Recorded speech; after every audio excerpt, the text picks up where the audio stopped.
Childhood Circles by Dr. Alon Giladi. A journey to discover happiness and meaning through flashes of childhood in the Israeli reality. The will for a meaningful life. My grandparents from Haifa lived in those days on Mount Carmel, in a rental apartment that overlooked the Bay of Haifa and a relatively large condominium with a red-tiled roof.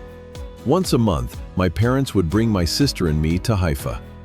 We would go up the mountain by the sea, driving through the center of the Carmel on Moriah Street to number 89A. On the fence, opposite the entrance to the street, hung a sign made by my grandfather with the house number written in bold. To get to the house, we would go down the main street along a path that turned into stairs after the bend.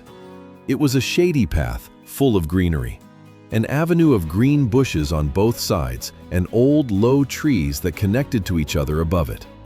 Thus, we went down the main street to the old house, hidden among the trees on the mountainside. There was a procedure of equality between my grandparents. My grandfather washed the dishes, and my grandmother arranged the dishes on the table. My grandmother made the vegetable soup, and my grandfather the salad.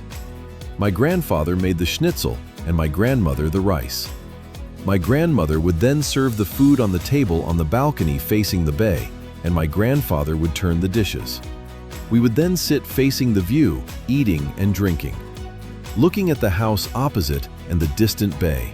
At nights on the Carmel, my shortness of breath attacks were less frequent than those at Dizengoff Square in Tel Aviv.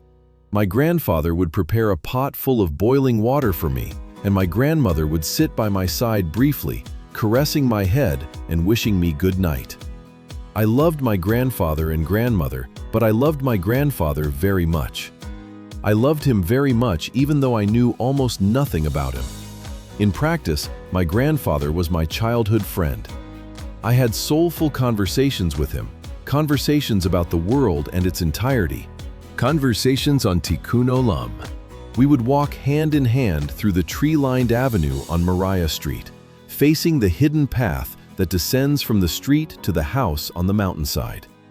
We would walk hand in hand, absorbed in small and big thoughts.